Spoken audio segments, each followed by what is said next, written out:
Complementar o que o Carlos Fávaro está dizendo, me parece também que essa comparação ela não procede muito, porque quando a fiscalização do trabalho chega numa propriedade, os relatos que nós temos é que já há um pré-julgamento. Aquilo já chega de uma maneira truculenta, imaginando que ali existe, entre aspas, aí, um escravagista. Essa é os relatos que vêm até nós. E aí, por conta da subjetividade da legislação trabalhista, é que realmente dá esse espaço para o próprio fiscal ou para a própria polícia fazer abordagens como essa, diferentemente da questão do trânsito, aonde um sinal vermelho é vermelho, amarelo é amarelo, verde é o verde, a carteira de motorista você tem ou não tem, o documento do carro você tem ou não tem, é diferente, existe uma subjetividade nas duas situações. Eu só queria colocar dois dados nesse caso. A primeira é referente à abordagem. Dos 256 propriedades fiscalizadas nesse primeiro semestre, apenas 5 propriedades nós encontramos a condição análoga de escravo, só apenas 5, das 256. Portanto, a nossa atuação diante dessa suposta atuação foi em 5. Segundo, o número de propriedades no estado de Mato Grosso que estão manchando ou que possuem trabalho escravo é infimamente pequeno em relação à maioria. Terceiro, há atividades importantes na cadeia produtiva, como algodão, que entendeu do contexto, mudou a realidade, e hoje nós não temos nem sonhando denúncia dessa prática na cadeia produtiva do algodão. A ProSoja tem feito um trabalho com seus produtores, e a pecuária, que é a mais difícil, aliás, das 5, 4 áreas de atividade pecuária, é que nós temos maior dificuldade. A abordagem, em relação à abordagem, é preciso que a gente exemplifique aqui. Havendo casos de abuso de poder, é preciso que as autoridades que representam esse produtor represente, que nós também não comungamos com abuso de poder, seja do policial, seja do doutor fiscal do trabalho. Okay. Segundo, mas é preciso que exemplifique em que casos isso está acontecendo, qual o caso especificamente. Tá, nós estamos encerrando. Pois não. É que nós estamos no tempo de televisão. Esse assunto não, isso se deixar vai embora. Só para terminar, a definição de trabalho escravo, daqui a pouco nós vamos falar sobre isso. Escravo, que vai ser o próximo tema, não existe. Então é difícil essa relação. Só para encerrar, primeiro, novamente, agradecendo muito a sua presença aqui, esse espaço democrático, a sua disposição democrática está aqui conosco, mas eu gostaria, em meu nome, dizer assim, que o senhor se despisse da condição de Superintendente Regional do Trabalho e Emprego, falando com o cidadão Valdinei de Arruda. O senhor acha possível, aqui, nesse instante, o senhor for me fiscalizar aqui, nas 283 normas que tem na R31, certamente alguma coisa está errada aqui. Então, assim, o cidadão, essa é a minha colocação, e eu estou fazendo essa colocação em nome dos produtores rurais. E também a segunda colocação, acho que é o fulcro do debate, é aquilo que o Zaranza disse, deixar para o fiscal definir se aquilo está certo ou errado. Ele é o juiz e já pune ali na mesma hora. Mas, assim, olha, só para ganhar tempo, sabemos que isso faz parte da legislação que está, por enquanto, acordada, e que a transformação disso terá que vir através do Congresso Nacional. Por isso eu acho que a importância desse fórum que nós estamos abrindo aqui em Sinop. Olha aqui, para todos que não tiveram suas respostas com tempo de ser esclarecidas, eu quero lembrar duas vezes que o nosso fórum continua. Nós vamos falar sobre trabalho análogo ao escravo, e que depois desse fórum nós vamos ter um chat na internet com o Cristiano Zaranza da CNA para tirar as dúvidas sobre legislação trabalhista no campo. Então é um site especial, você entra ali no www.projetosojabrasil.com.br, no portal Rural BR, e participa com o Cristiano Zaranza. Perguntas, o senhor Cristiano vai responder. Soltamos o trabalho para você, Cristiano. Espero que esse trabalho não esteja nos 283 normas aqui da NR31, viu? Vamos aguardar, mas eu gostaria de já deixar uma bola quicando para você trabalhar no segundo tema e aproveitando para fazer o fechamento dessa ideia. Um dos pontos que a gente questiona, são vários os pontos de melhorias na legislação trabalhista, na NR31, mas um dos pontos vai estar intrinsecamente relacionado com o próximo tema, trabalho escravo, e também com a NR31. Por exemplo, a norma determina que os senhores proprietários devam ofertar aos seus trabalhadores água potável e fresca. O que é água fresca para os senhores? É o mesmo conceito da região sul, norte, nordeste? Como é que fica isso? Quem decide o que é fresco? O auditor fiscal do trabalho. E mais, um questionamento, João. Qual é o instrumento técnico, qual é a habilitação técnica no momento da fiscalização que o auditor fiscal do trabalho pode se socorrer para declarar uma água, por exemplo, se ela é potável ou não? Qual é o instrumento técnico para se aferir isso no momento de fiscalização? Esse é um dos pontos de subjetividade que eu deixo a bola para você trabalhar no próximo tema. E muito obrigado. Eu vou falar para o meu empregador que eu quero minha água sabor tutti-frutti, viu, Júlio? Senão você cai na norma 383, a NR31, tá bom? Combinado assim? Muito bem. Olha aqui, obrigado a todos. Desculpe as brincadeiras, mas enfim, nós estamos encerrando essa primeira parte. Temos que aprender a fazer esse fórum Projeto Soja, viu, Fábio? Eu percebi que nem começamos, mas olha, que ótimo. Começamos a discutir, que bom. Muito bem, aqui pelo Canal Rural, eu vou chamar agora o nosso amigo Patrone, o nosso repórter Patrone, que ele vai estar lá fora agora fazendo as suas intervenções. Sim, é isso mesmo, nós vamos para o Luiz Patrone e na sequência nós vamos discutir. A gente não pode falar que é trabalho escravo, é trabalho análogo ao escravo. Vamos aprender, vamos primeiro aprender o vocabulário, mas daqui a pouquinho a gente volta com a discussão sobre trabalho análogo à escravatura. Mas antes vamos ao repórter Luiz Patrone, é com você. Boa tarde, Luiz. Boa tarde, João Batista. Boa tarde a todos os amigos que acompanham o Canal Rural nessa sexta-feira, 27 de julho de 2012, participando do primeiro Fórum Soja Brasil, um fórum que discute esse assunto polêmico, né, as relações trabalhistas no campo. E antes de eu falar um pouquinho da soja aqui na região médio-norte do Mato Grosso, eu vou aproveitar a presença do Antônio Galvão, um produtor que literalmente veste a camisa do agronegócio, veste a camisa da agricultura, para falar um pouquinho sobre essa primeira parte do fórum, né, Galvão? A gente viu ali que o assunto é polêmico, questão trabalhista no campo, as relações trabalhistas, né, envolvem muitas discussões. Eu queria que você fizesse então uma pequena apresentação da tua avaliação sobre essa parte inicial do fórum. Boa tarde. Boa tarde, Luiz. Boa tarde aos ouvintes do Canal Rural. Com certeza absoluta, acho que foi bastante válido. A gente viu os argumentos aí do nosso superintendente do Ministério do Trabalho, como as defesas também do próprio pessoal que está junto aí, a CNA, nos amparando juridicamente. Agora, naquela comparação até onde o Valdinei colocou que quando a gente tem uma blitz na estrada e eles também estão armados, um aparato de armamento, eles não sabem quem está dentro daquele carro. Agora, a propriedade a qual eles estão indo, eles sabem e têm conhecimento de que propriedades eles estão indo. E o que eles estão fazendo aqui em Sinop, Nova Mutum, é fiscalização, não são denúncias. Estão indo lá ver se está regulamentado. Então, acho que não há essa necessidade, realmente amedronta, são crianças, são famílias que estão ali dentro. Então, eles sabem quem estão lá. Eu acho que não há essa necessidade toda, mas é válido, o debate é uma abertura, tem essa abertura, graças a Deus. O Ministério Público do Trabalho está aqui presente, estão vindo, deram essa abertura para a gente poder discutir como aconteceu com o Código Ambiental. Então a gente tem só agradecer isso e acreditamos que a gente vai chegar num bom relacionamento num futuro muito breve e resolver esse problema também. Vamos falar um pouquinho então da sojicultura aqui na região médio-norte de Mato Grosso. Quando a gente fala de produção de soja aqui em Mato Grosso, é impossível não falar com destaque do município de Sinop e outras cidades também que compõem o médio-norte de Mato Grosso. Afinal, aqui estão quase 40% da produção de soja de Mato Grosso, né? Só nesta próxima safra vão ser cerca de 2.800.000 hectares cultivados no Médio-Norte, aqui no eixo da BR-163, com uma perspectiva de produzir mais de 9 milhões, ou pelo menos 9 milhões de toneladas de grãos. Galvão, qual a expectativa hoje dos produtores, né, para essa safra que começa dentro de alguns meses? Com certeza, Luiz, a gente fala que a gente é abençoado duas vezes. Primeiro, por morar no Mato Grosso, e do Mato Grosso estar aqui nessa região, estar dentro do município de Sinop, que hoje é um polo dessa região toda, mas com municípios muito importantes aí, dentro do eixo, como Sorriso, como Lucas, como Nova Mutum, que compõem o nosso arco, e aí os municípios circunvizinhos aí, Vera, Tapurá, Ipiranga do Norte, Biratã, enfim, todos eles. Isso é uma bênção que a gente pode dizer. Temos um clima regular, temos aí uma safra hoje que só temos a comemorar.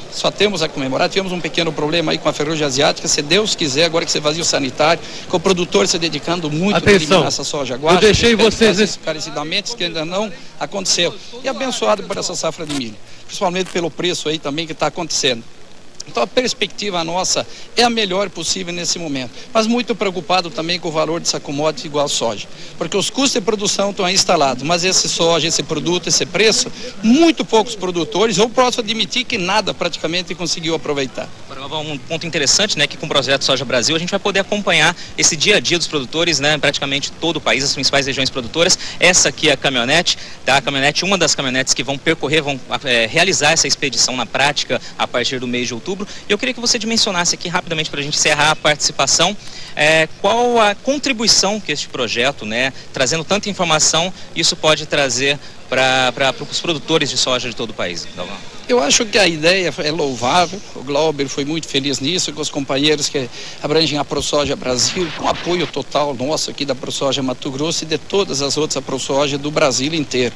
Com certeza isso aqui foi a melhor coisa que pode ter acontecido. Nós queremos provar e mostrar que o que estamos sendo acusado ainda não é a realidade. São pequenos casos, ou muito poucos, para dizer praticamente nada. No nosso setor agrícola, praticamente dá para desafiar. Então, se nós chegarmos numa regulamentação aí rápida e breve, de dizer como foi colocado, eu não faço o colchão, eu não faço a beliche, eu não faço a porta. Se ela está disponível para vender, porque ela tem que ser aceita. Então, é louvável, só temos a agradecer aí a ProSoja Brasil, na pessoa do Glauber, hoje a presidência, que foi presidente 2 vezes da ProSoja Mato Grosso, e que isso dê continuidade, o Brasil inteiro merece, e eu acho que nós vamos chegar a um entendimento com o Ministério do Trabalho também. Chegamos aí praticamente no entendimento com o Ministério do Meio Ambiente, e agora também com o Ministério do Trabalho, e vamos ajustar isso com certeza absoluta. Ok, Antônio Galvão, produtor rural, vice-presidente do Sindicato Rural de Sinop, muito obrigado pela sua participação. E agora a gente volta para o lado de dentro aqui do Sindicato Rural, onde João Batista Olive continua a sequência desse Fórum Soja Brasil, discutindo relações trabalhistas no campo. João. Muito obrigado ao Luiz Patroni. Muito bem, amigos do Canal Rural, de volta com o nosso primeiro fórum do projeto Soja Brasil. Sempre lembrando a quem está nos assistindo que o projeto Soja Brasil vai percorrer Brasil de norte a sul. Vamos percorrer 300 municípios para mostrar a safra fundamental, a safra 2012 e 2013. E como já explicamos aqui na nossa abertura, nós vamos ter 6 fóruns temáticos. Este que nós estamos realizando aqui em Sinop, do Mato Grosso, é sobre relações trabalhistas. Agora nós estamos nos encaminhando para a segunda parte, que é aquela história do trabalho análogo à escravatura, trabalho análogo ao escravo. Então, a gente até precisa encontrar terminologia para poder dizer acentuadamente o que vem a ser isso. Mas, na verdade, agora nós vamos falar sobre a jornada exaustiva e condições degradantes no campo. Muito bem, para discutir esse assunto, está conosco o deputado federal por Santa Catarina, do PMDB, o deputado Valdir Colato. Obrigado, Valdir, pela presença. Valdir que largou a sua terra natal para estar conosco aqui, é muito importante isso. E temos também a honrosa presença do Coordenador Nacional de Erradicação do Trabalho Escravo do Ministério Público do Trabalho. A autoridade pública sobre este assunto está aqui conosco, o doutor Jonas Ratier Moreno. Doutor Jonas, muito obrigado, hein? Vejo que o senhor está munido aí de informações. A coisa vai render. Muito bem. E o deputado federal do PSDB de Mato Grosso, vice-presidente da Comissão de Agricultura da Câmara, homem de muita responsabilidade, o meu amigo Nilson Leitão. Muito obrigado, Nilson. E o jornalista Mauro Zanata, editor do Valor Econômico, meu parceiro, meu amigo, grande profissional. Obrigado, Mauro. Muito bem.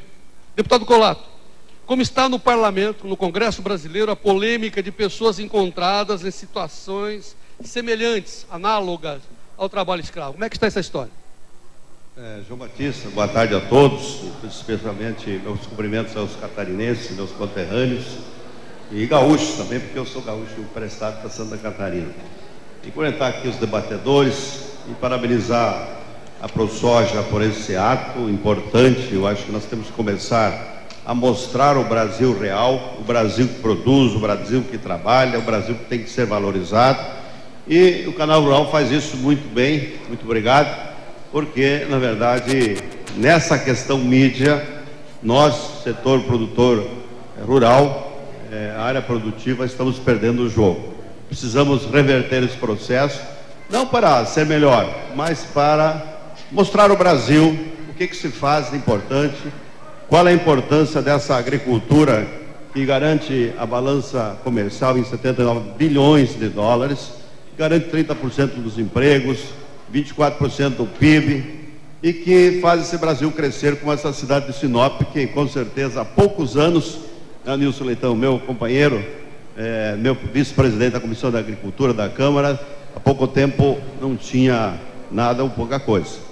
Então, nós estamos agora nesse debate bem quente, apesar do Código Florestal, que ainda não terminou, que nós estamos ainda uns embates para fazer, para que o Congresso Nacional saia da utopia, saia do discurso e venha ouvir o Brasil. Eu acho que esse programa da Soja Brasil vem calhar ao encontro dessa necessidade. Nós precisamos ouvir o Brasil. Acho que o Congresso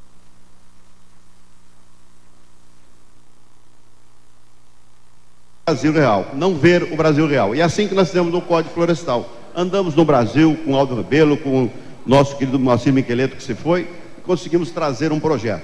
A questão do trabalho escravo, que hoje se trabalha em duas frentes, que é a PEC 438, que foi votada na Câmara.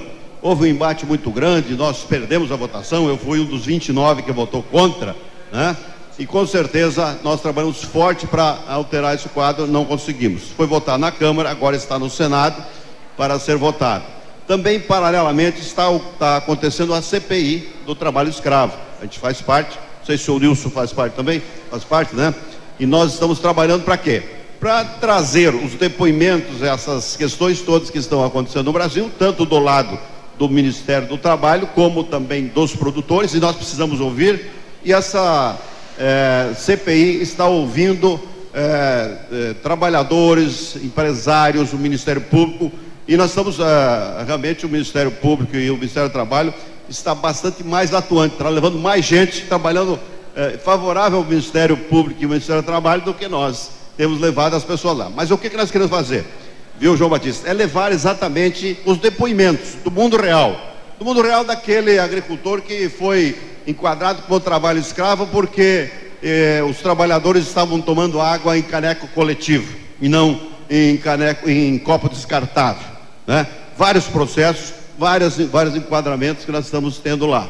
Então é isso que nós estamos discutindo e estamos buscando, sim. E aí às vezes o pessoal acha que os deputados não conseguem fazer, mas há toda uma pressão em toda a sociedade de fazer com que o Congresso trabalhe nesse sistema. Você tem a lei e tem a legislação.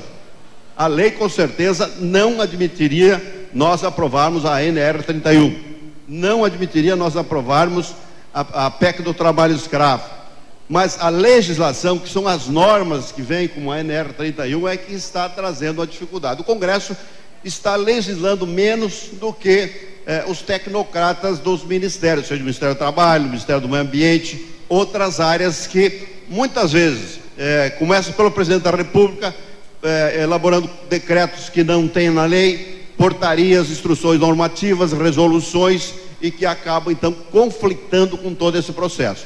Nós queremos terminar a CPI do trabalho escravo tirando exatamente uma proposta de legislação, uma lei que venha regulamentar essa questão trabalhista e também o trabalho escravo, porque eu acho que é uma grande confusão no Brasil entre o conflito da legislação trabalhista com a questão do trabalho análogo escravo ou trabalho escravo. O que é trabalho escravo? Qual é o conceito? Né? É você tomar água num copo descartável ou não descartável? É você ter cada 10 trabalhadores um banheiro e um chuveiro para cada 10 trabalhadores, como está na NR 31? Isso é trabalho escravo?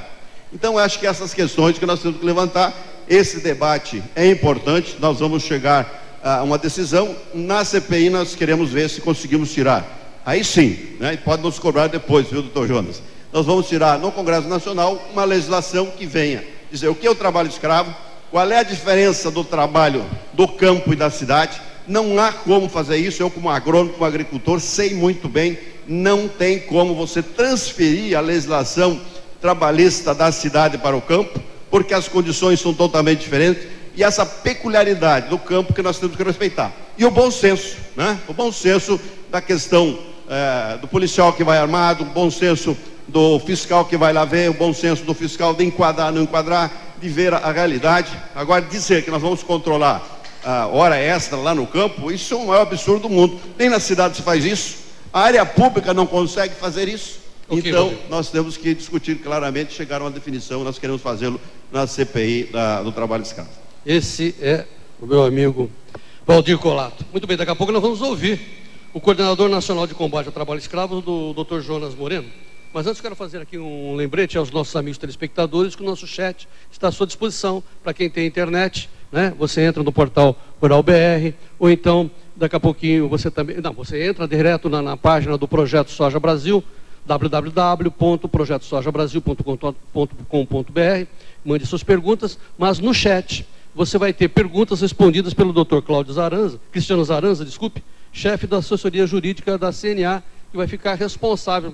Mandamos esse trabalho para o Cristiano, claro, é a pessoa mais competente, mais habilitada para fazer essa mediação pela internet. Muito bem, vamos ouvir então agora o Dr. Jonas Moreno, coordenador nacional de combate ao trabalho escravo. Aqui a minha produção está pedindo para o Dr. Jonas Moreno relatar quais são os resultados do seu trabalho, quais são os resultados do trabalho da coordenação, etc. Mas assim, doutor Jonas, por que essa história de trabalho escravo? Explique qual é a diferença, é isso que angustia todos os nossos produtores aqui. Que história é essa? Primeiramente, o cumprimento aos organizadores do evento, nossos agradecimentos. E é esse eventos como esse que nós vamos avançar, né? É o diálogo social. Né? Esperamos. É isso que nós avançamos. E a nossa coordenadoria, nós sempre temos pautado por isso. Né? Não deixamos nunca de buscar o diálogo, né, como um meio para a solução dos conflitos. Né? E o Ministério Público, o senhor sabe, está na lei, é um mediador de conflitos, né, por natureza e por norma legal. Pois bem, a questão do trabalho escravo, o trabalho escravo clássico, colonial, ele foi abolido com a Lei Áurea. Né? É bom que a sociedade urbana saiba disso, né? Não, o que de fato, a palavra trabalho escravo, ela choca, né? E na verdade não é. O que existe e o que o legislador colocou, né, foi que são condições, a prática de condições análogas a de escravo. Semelhantes. Próximo, né? Semelhantes. Né? Ou seja, o aviltamento, né? Porque está lá na Carta Magna, no artigo 1º, o princípio da dignidade da pessoa humana. Esse é o norte. O norte é esse. O que fez o legislador? Dar cumprimento a isso. Porque antes da alteração da lei 10.803, a conceituação praticamente não havia uma limitação. Submeter alguém a condições análogas a de escravo, pena. Né? Não havia... O que fez o legislador de 2003? Falou, não, vamos aqui colocar pelo menos uns parâmetros para a gente poder trabalhar em termos até conceitual, né? Como é que vamos colocar essa questão das condições? Então aí o legislador, sabiamente, ele colocou e tipificou os 4 elementos, né, do chamado trabalho escravo contemporâneo, né? Aí sim, trabalho escravo contemporâneo, que a nomenclatura aceita, né? Ou seja, o trabalho forçado em si, a restrição de liberdade. Aí as duas questões que são polêmicas, né, que o pessoal coloca como polêmica, que é a chamada jornada exaustiva, aquela que tem o potencial de levar à exaustão o ser humano. Um exemplo prático, casos relatados de morte de trabalhadores, principalmente no corte da cana, né, por exaustão, né? E o outro caso, e que é a maior incidência, é o chamado trabalho em condições degradantes, né? Se formos buscar nos dicionários o que é degradante, está lá, é descer degraus de um elemento básico, que é uma condição normal, que o ser humano tem suportabilidade, né? Por exemplo, colocar aqui da água, eu vi o doutor Cristiano mencionando a questão da água, o senhor fez a sua pergunta. Nas minhas participações, quando eu participo, eu busco do produtor, daquele que se ele tem como certificar a potabilidade daquela água que está sendo servida ao trabalhador. Esse é o ponto. Se demonstrar que aquela água tem potabilidade, me desculpa, eu acho que não está respondida a questão. Então quer dizer que se eu tiver um poço de água, sim, que tenha uma certificação de potabilidade, e eu tenho defrontado com muitos casos em que o produtor já tem, ele bem orientado, ele já, não, está aqui a análise, a água é potável, meus trabalhadores estão se servindo dessa água, quer dizer, é um ponto muito importante. Agora eu vou me remeter na palavra do deputado Colato, quando ele usa uma palavra que é muito importante, bom senso, tá? O bom senso, ele é imperativo nas relações sociais. Me desculpa, eu não vi uma atuação até hoje, e eu tampouco ajuizei, tampouco vi algum colega ajuizar alguma ação por questão de copo. Servia água num copo descartável ou um copo. Eu não vi, me desculpa. Coletivo, me desculpa. O que eu vi até hoje foi água servida ao trabalhador, tirada do mesmo coxo ou mesma poça d'água onde é servida ao gado.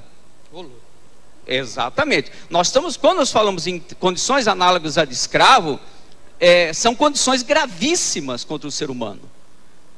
Condições que aviltam o ser humano.